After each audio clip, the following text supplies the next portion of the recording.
ভাই একটা পোলার আঁকাই দিলে ভালো হইতো, পোলার গ্রাফ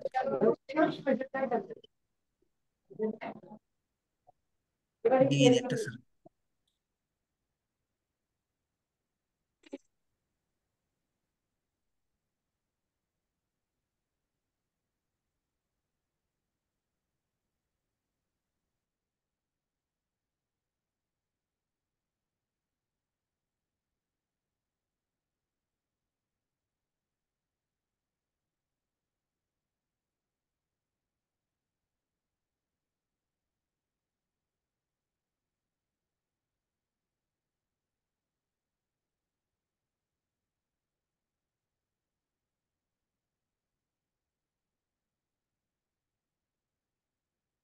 এটা আমি আমার মন মতো সাজাচ্ছি আর কি, ঠিক আছে। এদিকে মনে করেন 100, আর এদিকে 100, এই সাপোজ এরকম করে দিয়ে দিলাম আর কি।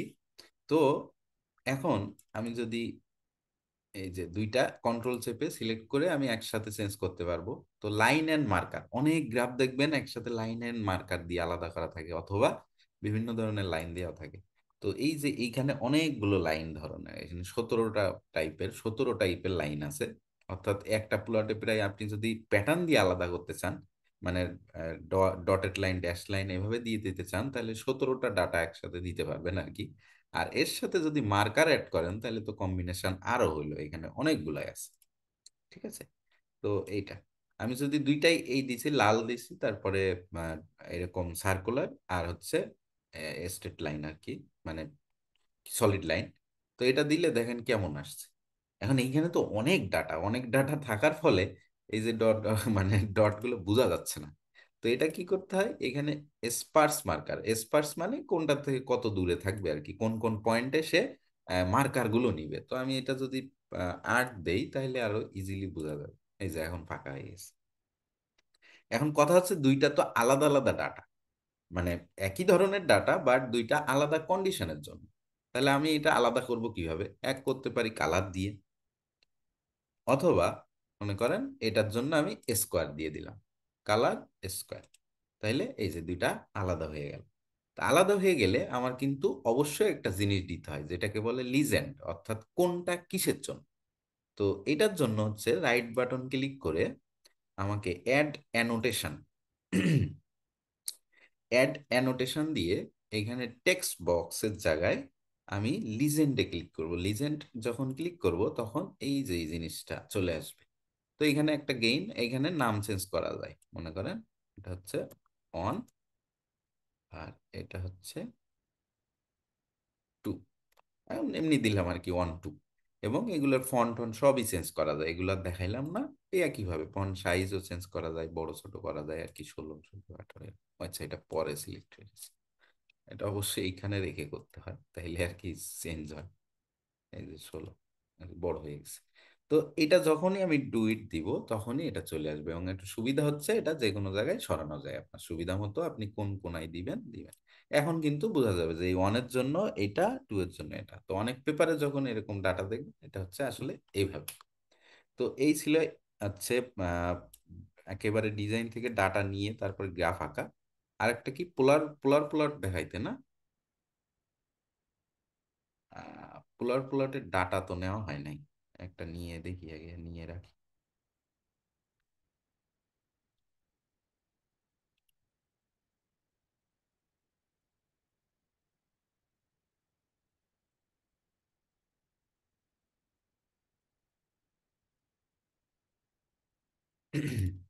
হ্যাঁ, একটা কোশ্চেন।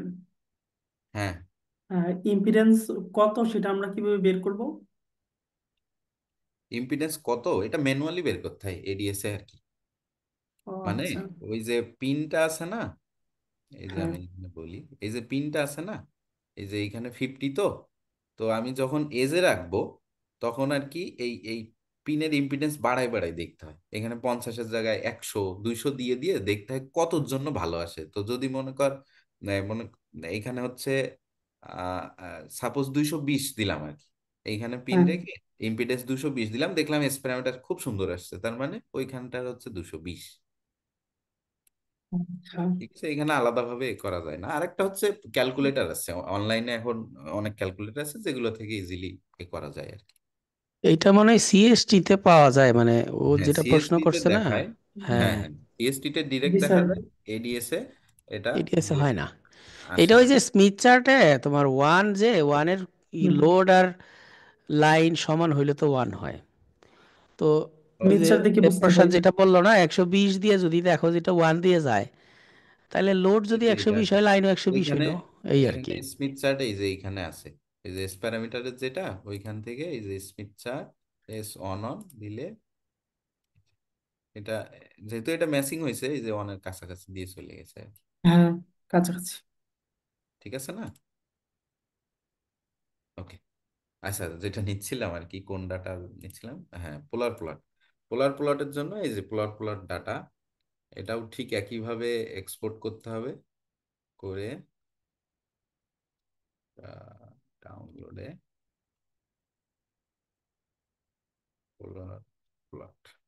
ওকে, ওই একইভাবে এখানে আবার কি বলে লোড দিতে হবে আর কি, কন্ট্রোল এল দিয়ে দিলাম আর কি। পোলার প্লট, ওকে, থিটা 3। এখন পোলার প্লটের জন্য আমার এইখানে গিয়ে উইন্ডোতে গিয়ে নিউ, নিউ গ্রাফ না, নিউ, নিউয়ে গিয়ে তারপরে হচ্ছে প্যাকেজে গেলে, প্যাকেজে গেলে অনেকগুলো আমাদের যে স্মিথ চার্টও আঁকানো যায় এখানে, কিন্তু এটা একটু কোডিং করে করতে হয়, ডিরেক্ট আঁকানো যায় না, কোড করে করতে হয় আর কি। আর এখানে পোলার গ্রাফ আছে, এই যে পোলার গ্রাফ সিলেক্ট করলে, পোলার গ্রাফ সিলেক্ট করলে এরকম একটা জিনিস আসবে, উইন্ডো আসবে। এখানে আমি কি করব, New Polar graph. New Polar graph যখনই দিলাম এখানে আরেকটা উইন্ডো আসবে, এই উইন্ডোতেই মূলত গ্রাফটা আসবে। এখন অ্যাঙ্গেল মানে কি, কোন ডাটাটা, যেটা থেটা, অ্যাঙ্গেল হচ্ছে আমার থেটা, থেটা কোন থেটা, এই যে থেটা 3। আর রেডিয়াস ডাটা কোনটা, যেটা হচ্ছে ম্যাগনিটিউডটা ছিল, তো ওইখানে নাম ছিল হচ্ছে রেডিয়াস। এগুলো নাম চেঞ্জ করে দেওয়া যায়, যখন লোড করা হয় তখন চেঞ্জ করে দেওয়া যায়, আমি চেঞ্জ করি নাই আর কি। তো এটা, এটা সিলেক্ট করে জাস্ট অ্যাপেন্ড ট্রেস, মানে এই ট্রেসটা এখানে অ্যাপেন্ড করা, অ্যাপেন্ড করলে এই যে গ্রাফ চলে আসছে। ঠিক আছে, এই ঠিক এইভাবে এখানে ওই যে কাউন্টার ক্লকওয়াইজ না ক্লকওয়াইজ নিব, তারপরে এই যে এটা কত থেকে কত, এখানে আছে 0 থেকে পুরো 315, তারপরে মানে 360, এটা রেঞ্জ চেঞ্জ করা যায়। আমি যদি -180 দেই, তাহলে এদিকে 180, ওইদিকে -180, এরকম আসবে। হুম। তো এটা এমন ভাবেই আসে, কিন্তু আমাদের তো নর্মালি যে গ্রাফটা, গ্রাফটা কি থাকে, জিরো উপরে থাকে আর মানে জিরোর সিমেট্রিক্যাল থাকে আর কি, ভার্টিক্যালি, কিন্তু এখানে আসছে হরিজন্টাল। তো এই গ্রাফটা এইভাবেই সেভ করা হয়, সেভ করে পরে ওইখান থেকে রোটেট করতে হয় আসলে। ঠিক আছে, এখানে একটাই অসুবিধা, এটা এইভাবেই সেভ হয়। তারপর এখানে এই যে থিকনেস বাড়ানো কমানো, ডট দেওয়া, সবকিছু ওই একই, টিক এরকম করে চেঞ্জ করা যায়। তারপরে এই টাইমস নিউ রোমান বা লেখা চেঞ্জ করা যায়, এই আর কি, মানে সেম, জাস্ট এখান থেকেই। এখন এখানে ওই যে লিজেন্ড একইভাবেই অ্যাড অ্যানোটেশন দিয়ে, যদি মাল্টিপল প্লট থাকে তাহলে। এখন হচ্ছে গ্রাফ আঁকানো শেষ হয়ে গেলে, এখন আর সেটা সেভ করব কিভাবে। আচ্ছা, এটা তো এক্সপেরিমেন্ট সেভ হচ্ছে, সেভ করা হয় নাই নামটা, যে কোনো একটা নামে দিলেই হবে, এক্সপেরিমেন্ট। আচ্ছা, যে গ্রাফটা সেভ করব ওটার উপরে ক্লিক করতে হবে। আমি যদি এটা সেভ করতে চাই, এটা, এটা সেভ করতে চাইলে এটা, এটা সেভ করতে চাইলে এটা, যেটা, তো এটা যদি আমি সেভ করতে চাই, আরে,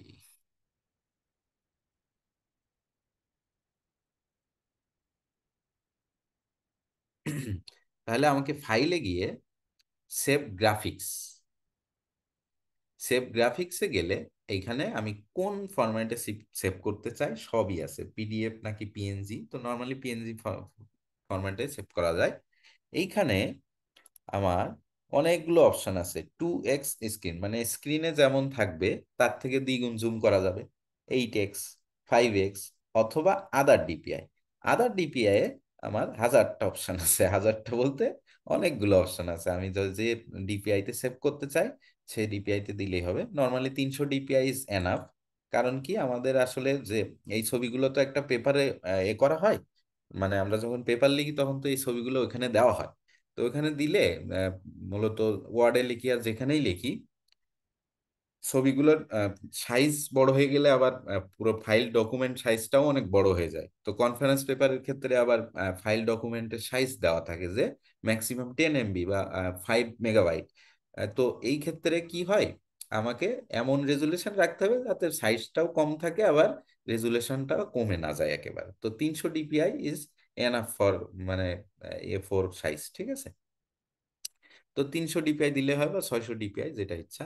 এরপরে জাস্ট ডু ইট। এখানে ইউজ ডায়ালগ মানে আমি কোথায় সেভ করতে যাব, অথবা হোম দিলে এক্স্যাক্টলি এই এক্সপেরিমেন্টটা যেখানে সেভ আছে ওইখানে ছবিটা সেভ হবে। আর ইউজ ডায়ালগ দিলে কি হবে, আমি যেখানে সেভ করতে চাই এরকম অপশন আসবে, ঠিক আছে। এখানে ইমেজ গ্রাফ অন দিই, যা আছে ওই নামেই দিলাম, নাম চেঞ্জ করতে পারবেন। এখন আমি জাস্ট ওইখানে যাব, ডাউনলোডস, গ্রাফ অন, এই যে এখন এই গ্রাফটা আসলে এখানে দেন। তো এই ছিল হচ্ছে মানে মানে ডিজাইন থেকে শুরু করে একেবারে প্লটিং পর্যন্ত। আশা করি সবাই বুঝতে পারছেন।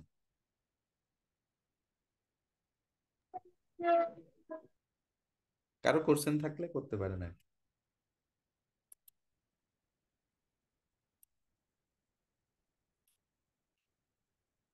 এগুলো আসলে করতে করতে আর কি, যদি মানে সমস্যা হয় তখন আর কি বোঝা যাবে যে হ্যাঁ এটা থাকলে কি করব, তখন আসলে বলে দেওয়া যাবে বা যোগাযোগ করলে এ করলে। আচ্ছা, আমার একটা কোয়েশ্চেন ছিল। হ্যাঁ, তো বেসিক্যালি তো আমরা সিএসটি আর এসএফএসএস ও এন্টার ডিজাইন করতে পারি, সো আবার হ্যাঁ, এডিএসও কি ডিজাইন করা লাগে? সেম, বুঝলাম না। আমি সেম এডিএস, রেজাল্ট অ্যানালিসিস তো ওখানেও করতে পারি, মানে আমি হ্যাঁ হ্যাঁ হ্যাঁ এখানে যা হ্যাঁ করছি। হ্যাঁ হ্যাঁ, আপনি যেটাতেই করবেন এটা কোনো ব্যাপার না, মানে আমি কোনটাতে করতেছি এটা না, হুম হুম। অ্যানালাইসিসটা কি করতেছি এটা হচ্ছে ব্যাপার। আমি জাস্ট এডিএস এ বললাম এক একটা সুবিধা এক একটা আছে আর কি, যেমন সিএসটি বা এইচএফএস সেগুলো বলে ফুল ওয়েব সিমুলেটর, এডিএস কে আবার এটা অনেক জায়গায় কাউন্ট করে না, আবার অনেক জায়গায় বলে এডিএস এরটা ঠিকঠাক আসে। যেমন এডিএস এর যে এস প্যারামিটার যেটা, এটা একেবারে প্র্যাকটিক্যাল যেটা, মানে আমি যদি ফ্যাব্রিকেট করি অ্যান্টেনাটা, তো ওই অ্যান্টেনার যে রেজাল্ট, ফ্যাব্রিকেশন মানে এক্সপেরিমেন্টাল যে রেজাল্ট আসবে, সিমুলেশন রেজাল্ট মানে বলতে গেলে হুবহু একই। কিন্তু ওই একই অ্যান্টেনা আমি যদি সিএসটি তে করি, তো ওইখানে যে এস প্যারামিটার আসে বা এইচএফএস এর যে এস প্যারামিটার আসে, এবং প্র্যাকটিক্যালি ফ্যাব্রিকেট করার পরে মেজর করলে যে এস প্যারামিটার আসে, ওটা মিল থাকে না, একটু ডিফারেন্স পাওয়া যায়। কিন্তু এডিএস এর ক্ষেত্রে এস প্যারামিটার খুবই খুবই মানে অ্যাকুরেট। তো এরকম আছে, সুবিধা অসুবিধা আছে। ফার ফিল্ডে আবার দেখা যায় সিএসটি বা এইচএফএসএস ওইগুলোর এক্সপেরিমেন্টাল অ্যান্ড সিমুলেশন রেজাল্ট কাছাকাছি, এডিএস এর ক্ষেত্রে হয়তো একটু চেঞ্জ হয়, এরকম আর কি। জি, আপনি কোন আচ্ছা বুঝছি। সফটওয়্যারে করতেছেন এটা ব্যাপার না। আমি মূলত এডিএস দেখালাম এই কারণে যে এডিএসটা মানে নর্মালি ওইভাবে করে না, সবাই সিএসটি তেই করে। তো এডিএস এ অনেক সুবিধা আছে, যেমন সার্কিট সিমুলেশন, এগুলো খুবই সুবিধাজনক। এটা দরকার হলে অন্য একদিন দেখানো যাবে। হ্যাঁ, হুম, মানে কোনো সার্কিট এলিমেন্ট বা ফিল্টার বা এগুলো যদি ডিজাইন করতে চায় কেউ, কারণ শুধু অ্যান্টেনা তো, অ্যান্টেনা যদি অন্যভাবে মানে অন্য সার্কিট এলিমেন্ট দিয়ে করতে চায়, যে শুধু অ্যান্টেনা না, অ্যান্টেনার সাথে সার্কিটও আছে, সেক্ষেত্রে আর কি এডিএস বেস্ট। জি বুঝছি। আশা করি উত্তর পেয়েছেন।